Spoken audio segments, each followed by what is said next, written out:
CHAPTER II Uncle James, or the Purple Stranger The Princess and the gardener's boy were playing in the backyard. "What will you do when you grow up, Princess?" asked the gardener's boy. "I should like to marry you, Tom," said the Princess. "Would you mind?" "No," said the gardener's boy, "I shouldn't mind much. I'll marry you if you like if I have time." For the gardener's boy meant, as soon as he was grown up, to be a general and a poet and a Prime Minister and an admiral and a civil engineer. Meanwhile he was top of all his classes at school and tip top of the geography class. As for the Princess Mary Ann, she was a very good little girl, and everyone loved her. She was always kind and polite, even to her Uncle James, and to other people whom she did not like very much, and though she was not very clever for a Princess, she always tried to do her lessons. Even if you know perfectly well that you can't do your lessons, you may as well try, and sometimes you find that by some fortunate accident they really are done. Then the Princess had a truly good heart. She was always kind to her pets. She never slapped her hippopotamus when it broke her dolls in its playful gambols, and she never forgot to feed her rhinoceroses in their little hutch in the backyard. Her elephant was devoted to her, and sometimes Mary Ann made her nurse quite cross by smuggling the dear little thing up to bed with her, and letting it go to sleep with its long trunk laid lovingly across her throat, and its pretty head cuddled under the royal right ear. When the Princess had been good all through the week, for, like all real, live, nice children, she was sometimes naughty, but never bad, Nurse would allow her to ask her little friends to come on Wednesday morning early and spend the day, because Wednesday is the end of the week in that country. Then, in the afternoon, when all the little dukes and duchesses and marquises and countesses had finished their rice pudding and had had their hands and faces washed after it, Nurse would say, "Now, my dears, what would you like to do this afternoon?" just as if she didn't know. And the answer would be always the same. "Oh, do let's go to the Zoological Gardens, and ride on the big guinea pig, and feed the rabbits, and hear the dormouse asleep." So their pinafores were taken off, and they all went to the Zoological Gardens, where 20 of them could ride at a time on the guinea pig, and where even the little ones could feed the great rabbits, if some grown-up person were kind enough to lift them up for the purpose. There always was some such person, because in Rotundia everybody was kind, except one. Now that you have read as far as this, you know, of course, that the kingdom of Rotundia was a very remarkable place. And if you are a thoughtful child, as of course you are, you will not need me to tell you what was the most remarkable thing about it. But in case you are not a thoughtful child, and it is just possible, of course, that you are not, I will tell you at once what that most remarkable thing was. All the animals were the wrong sizes. And this was how it happened. In olden times, when all our world was just loose earth and air and fire and water mixed up anyhow like a pudding, and spinning around like mad trying to get the different things to settle into their proper places, a round piece of earth got loose and went spinning away by itself across the water, which was just beginning to try to get spread out smooth into a real sea. And as the great round piece of earth flew away, going around and around as hard as it could, it met a long piece of hard rock that had got loose from another part of the puddingy mixture, and the rock was so hard, and was going so fast, that it ran its point through the round piece of earth and stuck out on the other side of it, so that the two together were like a very, very much too big spinning top. I am afraid all this is very dull, but you know geography is never quite lively, and after all I must give you a little information, even in a fairy tale, like the powder in jam.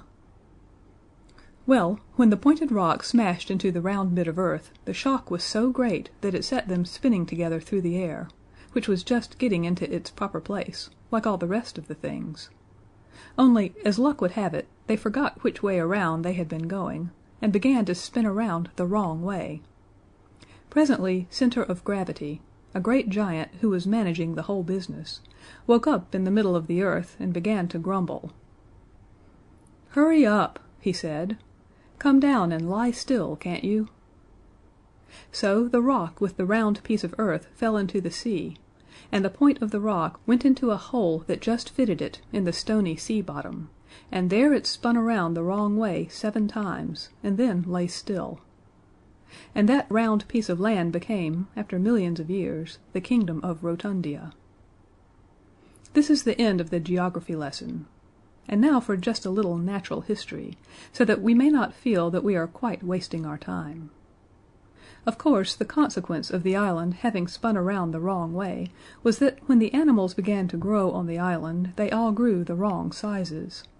The guinea pig, as you know, was as big as our elephants, and the elephant, dear little pet, was the size of the silly, tiny, black and tan dogs that ladies sometimes carry in their muffs.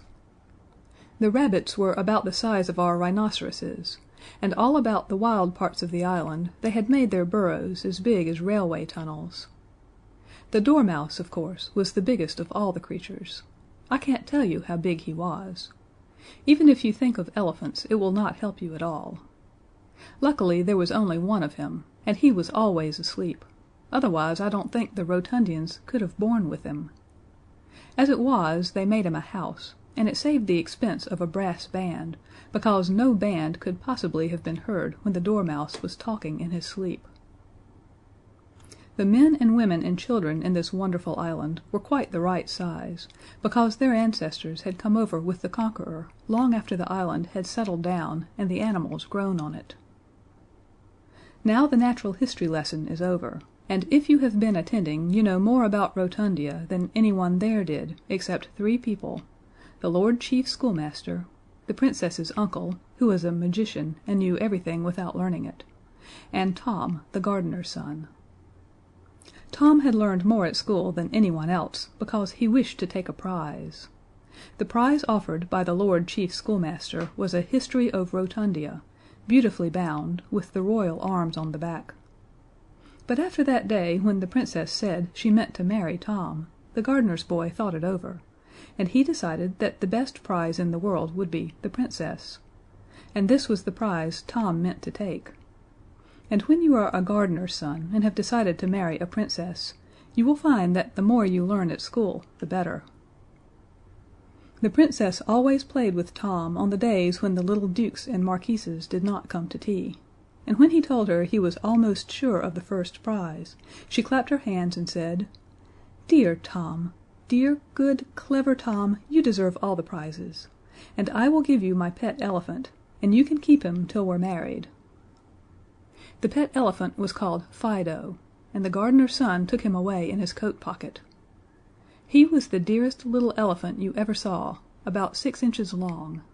But he was very, very wise. He could not have been wiser if he had been a mile high. He lay down comfortably in Tom's pocket, and when Tom put in his hand, Fido curled his little trunk around Tom's fingers with an affectionate confidence that made the boy's heart warm to his new little pet. What with the elephant, and the Princess's affection, and the knowledge that the very next day he would receive the History of Rotundia, beautifully bound, with the royal arms on the cover, Tom could hardly sleep a wink. And besides, the dog did bark so terribly. There was only one dog in Rotundia. The kingdom could not afford to keep more than one. He was a Mexican lapdog of the kind that in most parts of the world only measures 7 inches from the end of his dear nose to the tip of his darling tail, but in Rotundia he was bigger than I can possibly expect you to believe. And when he barked, his bark was so large that it filled up all the night, and left no room for sleep or dreams or polite conversation, or anything else at all. He never barked at things that went on in the island. He was too large-minded for that. But when ships went blundering by in the dark, tumbling over the rocks at the end of the island, he would bark once or twice, just to let the ships know that they couldn't come playing about there just as they liked. But on this particular night he barked and barked and barked, and the Princess said, oh dear, I wish he wouldn't, I am so sleepy." And Tom said to himself, "I wonder whatever is the matter. As soon as it's light, I'll go and see." So when it began to be pretty pink and yellow daylight, Tom got up and went out. And all the time the Mexican lapdog barked so that the houses shook, and the tiles on the roof of the palace rattled like milk cans in a cart whose horse is frisky. "I'll go to the pillar," thought Tom, as he went through the town. The pillar, of course, was the top of the piece of rock that had stuck itself through Rotundia millions of years before and made it spin around the wrong way. It was quite in the middle of the island, and stuck up ever so far, and when you were at the top you could see a great deal farther than when you were not. As Tom went out from the town and across the downs, he thought what a pretty sight it was to see the rabbits in the bright, dewy morning frisking with their young ones by the mouths of their burrows. He did not go very near the rabbits, of course, because when a rabbit of that size is at play, it does not always look where it is going, and it might easily have crushed Tom with its foot, and then it would have been very sorry afterward. And Tom was a kind boy, and would not have liked to make even a rabbit unhappy. Earwigs in our country often get out of the way when they think you are going to walk on them. They too have kind hearts, and they would not like you to be sorry afterward. So Tom went on, looking at the rabbits and watching the morning grow more and more red and golden. And the Mexican lapdog barked all the time till the church bells tinkled and the chimney of the apple factory rocked again. But when Tom got to the pillar he saw that he would not need to climb to the top to find out what the dog was barking at. For there by the pillar lay a very large purple dragon. His wings were like old purple umbrellas that have been very much rained on, and his head was large and bald, like the top of a purple toadstool, and his tail, which was purple too, was very, very, very long and thin and tight, like the lash of a carriage whip. It was licking one of its purple umbrella-y wings, and every now and then it moaned and leaned its head back against the rocky pillar, as though it felt faint. Tom saw at once what had happened. A flight of purple dragons must have crossed the island in the night, and this poor one must have knocked its wing and broken it against the pillar. Everyone is kind to everyone in Rotundia, and Tom was not afraid of the dragon, although he had never spoken to one before. He had often watched them flying across the sea, but he had never expected to get to know one personally. So now he said, "I am afraid you don't feel quite well." The dragon shook his large purple head. He could not speak, but like all other animals, he could understand well enough when he liked. "Can I get you anything?" asked Tom, politely. The dragon opened his purple eyes with an inquiring smile. "A bun or two, now," said Tom, coaxingly. "There's a beautiful bun tree quite close." The dragon opened a great purple mouth and licked his purple lips, so Tom ran and shook the bun tree, and soon came back with an armful of fresh currant buns, and as he came he picked a few of the Bath kind, which grow on the low bushes near the pillar. Because, of course, another consequence of the island's having spun the wrong way is that all the things we have to make, buns and cakes and shortbread, grow on trees and bushes, but in Rotundia they have to make their cauliflowers and cabbages and carrots and apples and onions, just as our cooks make puddings and turnovers. Tom gave all the buns to the dragon, saying, "Here, try to eat a little. You'll soon feel better then." The dragon ate up the buns, nodded rather ungraciously, and began to lick his wing again. So Tom left him and went back to the town with the news, and everyone was so excited at a real live dragon's being on the island, a thing that had never happened before, that they all went out to look at it, instead of going to the prize giving, and the Lord Chief Schoolmaster went with the rest. Now he had Tom's prize, The History of Rotundia, in his pocket, the one bound in calf with the royal arms on the cover, and it happened to drop out, and the dragon ate it, so Tom never got the prize after all. But the dragon, when he had gotten it, did not like it. "Perhaps it's all for the best," said Tom. "I might not have liked that prize either if I had gotten it." It happened to be a Wednesday, so when the Princess's friends were asked what they would like to do, all the little dukes and marquises and earls said, "Let's go and see the dragon." But the little duchesses and marchionesses and countesses said they were afraid. Then Princess Mary Ann spoke up royally and said, "Don't be silly, because it's only in fairy stories and histories of England and things like that that people are unkind and want to hurt each other. In Rotundia everyone is kind, and no one has anything to be afraid of, unless they're naughty, and then we know it's for our own good. Let's all go and see the dragon. We might take him some acid drops." So they went, and all the titled children took it in turns to feed the dragon with acid drops, and he seemed pleased and flattered, and wagged as much of his purple tail as he could get at conveniently, for it was a very, very long tail indeed. But when it came to the Princess's turn to give an acid drop to the dragon, he smiled a very wide smile, and wagged his tail to the very last long inch of it, as much as to say, "Oh, you nice, kind, pretty little Princess." But deep down in his wicked purple heart he was saying, "Oh, you nice, fat, pretty little Princess, I should like to eat you instead of these silly acid drops." But of course nobody heard him except the Princess's uncle, and he was a magician, and accustomed to listening at doors. It was part of his trade. Now, you will remember that I told you there was one wicked person in Rotundia, and I cannot conceal from you any longer that this complete bad was the Princess's Uncle James. Magicians are always bad, as you know from your fairy books, and some uncles are bad, as you see by the Babes in the Wood, or the Norfolk Tragedy. And one James at least was bad, as you have learned from your English history. And when anyone is a magician, and is also an uncle, and is named James as well, you need not expect anything nice from him. He is a threefold complete bad, and he will come to no good. Uncle James had long wanted to get rid of the Princess and have the kingdom to himself. He did not like many things. A nice kingdom was almost the only thing he cared for. But he had never seen his way quite clearly, because everyone is so kind in Rotundia that wicked spells will not work there, but run off those blameless islanders like water off a duck's back. Now, however, Uncle James thought there might be a chance for him, because he knew that now there were two wicked people on the island who could stand by each other, himself and the dragon. He said nothing, but he exchanged a meaningful glance with the dragon, and everyone went home to tea. And no one had seen the meaningful glance except Tom. Tom went home and told his elephant all about it. The intelligent little creature listened carefully, and then climbed from Tom's knee to the table, on which stood an ornamental calendar that the Princess had given Tom for a Christmas present.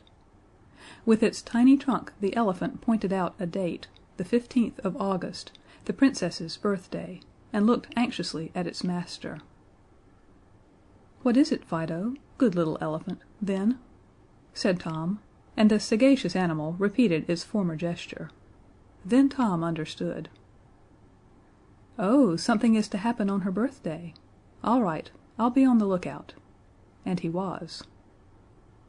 At first the people of Rotundia were quite pleased with the dragon, who lived by the pillar and fed himself from the bun trees, but by and by he began to wander. He would creep into the burrows made by the great rabbits, and excursionists, sporting on the downs, would see his long, tight, whip-like tail wriggling down a burrow and out of sight, and before they had time to say, "There he goes," his ugly purple head would come poking out from another rabbit hole, perhaps just behind them, or laugh softly to itself, just in their ears. And the dragon's laugh was not a merry one. This sort of hide and seek amused people at first, but by and by it began to get on their nerves. And if you don't know what that means, ask Mother to tell you next time you are playing blind man's buff when she has a headache. Then the dragon got into the habit of cracking his tail, as people crack whips, and this also got on people's nerves. Then, too, little things began to be missed, and you know how unpleasant that is, even in a private school. And in a public kingdom it is, of course, much worse. The things that were missed were nothing much at first. A few little elephants, a hippopotamus or two, and some giraffes, and things like that. It was nothing much, as I say, but it made people feel uncomfortable. Then one day a favorite rabbit of the Princess's, called Frederick, mysteriously disappeared. And then came a terrible morning when the Mexican lapdog was missing. He had barked ever since the dragon came to the island, and people had grown quite used to the noise. So when his barking suddenly ceased, it woke everybody up, and they all went out to see what was the matter. and the lapdog was gone. A boy was sent to wake the army, so that it might look for him, but the army was gone too. And now the people began to be frightened. Then Uncle James came out onto the terrace of the palace, and he made the people a speech. He said: "Friends, fellow citizens, I cannot disguise from myself or from you that this purple dragon is a poor, penniless exile, a helpless alien in our midst, and besides he is no end of a dragon." The people thought of the dragon's tail and said, "Hear, hear!" Uncle James went on: "Something has happened to a gentle and defenseless member of our community. We don't know what has happened." Everyone thought of the rabbit named Frederick and groaned. "The defenses of our country have been swallowed up," said Uncle James. Everyone thought of the poor army. "There is only one thing to be done." Uncle James was warming to his subject. "Could we ever forgive ourselves if by neglecting a simple precaution we lost more rabbits, or even, perhaps, our navy, our police, and our fire brigade? For I'll warn you that the purple dragon will respect nothing, however sacred." Everyone thought of themselves, and they said, "What is the simple precaution?" Then Uncle James said, "Tomorrow is the dragon's birthday. He is accustomed to have a present on his birthday. If he gets a nice present, he will be in a hurry to take it away and show it to his friends, and he will fly off and never come back." The crowd cheered wildly, and the Princess from her balcony clapped her hands. "The present the dragon expects," said Uncle James cheerfully, "is rather an expensive one. But when we give, it should not be in a grudging spirit, especially to visitors. What the dragon wants is a Princess. We have only one Princess, it is true, but far be it from us to display a miserly temper at such a moment. And the gift is worthless that costs the giver nothing. Your readiness to give up your Princess will only show how generous you are." The crowd began to cry, for they loved their Princess, though they quite saw that their first duty was to be generous and give the poor dragon what it wanted. The Princess began to cry, for she did not want to be anybody's birthday present, especially a purple dragon's. And Tom began to cry because he was so angry. He went straight home and told his little elephant, and the elephant cheered him up so much that presently the two grew quite absorbed in a top that the elephant was spinning with his little trunk. Early in the morning Tom went to the palace. He looked out across the downs. There were hardly any rabbits playing there now. And then he gathered white roses and threw them at the Princess's window till she woke up and looked out. "Come up and kiss me," she said. So Tom climbed up the white rosebush and kissed the Princess through the window, and said, "Many happy returns of the day." Then Mary Ann began to cry, and said, "Oh, Tom, how can you, when you know quite well—" "Oh, don't," said Tom. "Why, Mary Ann, my precious, my Princess, what do you think I should be doing while the dragon was getting his birthday present? Don't cry, my own little Mary Ann. Fido and I have arranged everything. You've only got to do as you are told." "Is that all?" said the Princess. "Oh, that's easy. I've often done that." Then Tom told her what she was to do, and she kissed him again and again. "Oh, you dear, good, clever Tom," she said. "How glad I am that I gave you Fido. You two have saved me. You dears." The next morning Uncle James put on his best coat and hat and the vest with the gold snakes on it. He was a magician, and he had a bright taste in vests. And he called with a cab to take the Princess out. "Come, little birthday present," he said tenderly. "The dragon will be so pleased. And I'm glad to see you're not crying. You know, my child, we cannot begin too young to learn to think of the happiness of others rather than our own. I should not like my dear little niece to be selfish, or to wish to deny a trivial pleasure to a poor sick dragon far from his home and friends." The Princess said she would try not to be selfish. Presently the cab drew up near the pillar, and there was the dragon, his ugly purple head shining in the sun, and his ugly purple mouth half open. Uncle James said, "Good morning, sir. We have brought you a small present for your birthday. We do not like to let such an anniversary go by without some suitable testimonial, especially to one who is a stranger in our midst. Our means are small, but our hearts are large. We have but one Princess, but we give her freely, do we not, my child?" The Princess said she supposed so, and the dragon came a little nearer. Suddenly a voice cried, "Run!" And there was Tom, and he had brought the zoological guinea pig and a pair of Belgian hares with him. "Just to see fair," said Tom. Uncle James was furious. "What do you mean, sir," he cried, "by intruding on a state function with your common rabbits and things? Go away, naughty little boy, and play with them somewhere else." But while he was speaking the rabbits had come up one on each side of him, their great sides towering ever so high, and now they pressed him between them so that he was buried in their thick fur and almost choked. The Princess, meantime, had run to the other side of the pillar and was peeping around it to see what was going on. A crowd had followed the cab out of the town. Now they reached the scene of the state function, and they all cried out, "Fair play! Play fair! We can't go back on our word like this. Give a thing and take a thing? Why, it's never done! Let the poor exiled stranger dragon have his birthday present." And they tried to get at Tom, but the guinea pig stood in the way. "Yes," Tom cried, "fair play is a jewel, and your helpless exile shall have the Princess, if he can catch her. Now then, Mary Ann!" Mary Ann looked around the big pillar and called to the dragon, "Boo! You can't catch me!"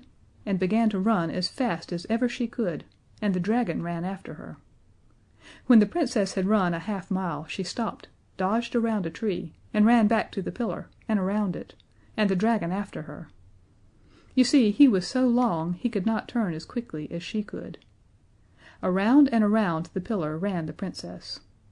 The first time she ran around a long way from the pillar, and then nearer and nearer, with the dragon after her all the time, and he was so busy trying to catch her that he never noticed that Tom had tied the very end of his long, tight, whipcordy tail to the rock, so that the more the dragon ran around, the more times he twisted his tail around the pillar. It was exactly like winding a top, only the peg was the pillar, and the dragon's tail was the string. And the magician was safe between the Belgian hares, but couldn't see anything but darkness, or do anything but choke. When the dragon was wound onto the pillar as much as he possibly could be, and as tight, like cotton on a reel, the Princess stopped running, and though she had very little breath left, she managed to say, "Yah, who's won now?" This annoyed the dragon so much that he put out all his strength, spread his great purple wings, and tried to fly at her. Of course this pulled his tail, and pulled it very hard, so hard that as he pulled the tail had to come, and the pillar had to come around with the tail, and the island had to come around with the pillar, and in another minute the tail was loose, and the island was spinning around exactly like a top. It spun so fast that everyone fell flat on their faces and held on tight to themselves because they felt something was going to happen. All but the magician, who was choking between the Belgian hares and felt nothing but fur and fury. And something did happen. The dragon had sent the kingdom of Rotundia spinning the way it ought to have gone at the beginning of the world, and as it spun around all the animals began to change sizes. The guinea pigs got small, and the elephants got big, and the men and women and children would have changed sizes too, if they had not had the sense to hold on to themselves, very tight indeed, with both hands, which of course the animals could not be expected to know how to do. And the best of it was that when the small beasts got big, and the big beasts got small, the dragon got small too, and fell at the Princess's feet, a little crawling purple newt with wings. "Funny little thing," said the Princess when she saw it. "I will take it for a birthday present." But while all the people were still on their faces, holding on tight to themselves, Uncle James, the magician, never thought of holding tight. He only thought of how to punish Belgian hares and the sons of gardeners.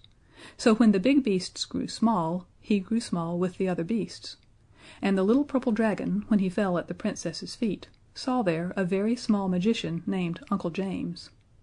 And the dragon took him, because it wanted a birthday present. So now all the animals were new sizes, and at first it seemed very strange to everyone to have great lumbering elephants and a tiny little dormouse, but they have gotten used to it now and think no more of it than we do. All this happened several years ago, and the other day I saw in the Rotundia Times an account of the wedding of the Princess with Lord Thomas Gardiner, K.C.D., and I knew she could not have married anyone but Tom, so I suppose they made him a lord on purpose for the wedding, and K.C.D. of course means Clever Conqueror of the Dragon. If you think that is wrong, it is only because you don't know how they spell in Rotundia. The paper said that among the beautiful presents of the bridegroom to the bride was an enormous elephant, on which the bridal pair made their wedding tour. This must have been Fido. You remember Tom promised to give him back to the Princess when they were married. The Rotundia Times called the married couple the Happy Pair. It was clever of the paper to think of calling them that. It is such a pretty and novel expression, and I think it is truer than many of the things you see in papers. Because, you see, the Princess and the gardener's son were so fond of each other they could not help being happy, and besides they had an elephant of their very own to ride on. If that is not enough to make people happy, I should like to know what is. Though, of course, I know there are some people who could not be happy unless they had a whale to sail on, and perhaps not even then. But they are greedy, grasping people, the kind who would take 4 helps of pudding as likely as not, which neither Tom nor Mary Ann ever did. End of Chapter 2.